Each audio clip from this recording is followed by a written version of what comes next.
Your elected leaders are looking at a post-construction future for the area along Alcoa Highway in South Knox County. Yeah, for years, drivers and neighbors have had to live with all that construction work on that already busy stretch of road. But with the Knox County part of that project wrapping up, the focus now turns to getting the most out of the changes. County commissioners last night got a look at the new draft of a plan for the Alcoa Highway corridor. Today, we sent WAT 6 on your side reporter Paige Weeks to dig into the details for us. Paige.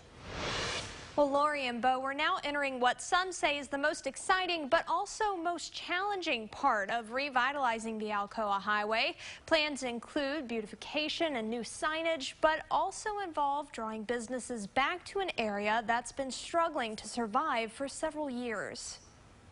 Gene Burr has lived near this stretch of the Alcoa Highway for 50 years. Moved here after I got out of graduate school. We love it. It's a beautiful area. But he's ready to see the area return to its former glory. We haven't had a grocery store here in over 8 years. No gas station, as you can see. Those are businesses that we need to attract back. If the goals of a recent corridor study draft are met, those ideas and several more could be in the future. They're working on zoning that would allow them to build the vibrant, pedestrian, shoppable area that they envision. The recent study outlines 3 goals. Put simply, organizers hope to bring more houses, apartments, and businesses to the area, create increased safety measures for pedestrians and drivers, and develop a unique and recognizable look. It's very closely adjacent to UT Medical Center.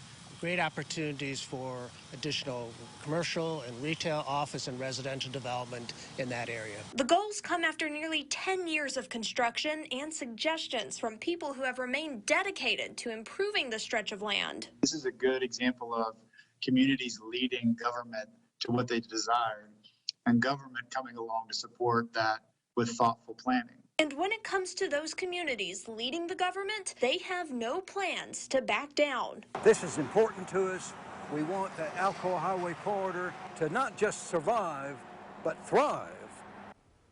In just a few minutes, you'll have the option to look over the recent corridor study draft for yourself to see what other changes could be on the way. That document features over 40 pages of information and will be linked to this story on WATE.com. Guys. All right, Paige, thank you. And as we've mentioned, this section of highway we're talking about stretches from the Tennessee River Bridge to the Blount County line. Also, no word yet on how much all of this would cost.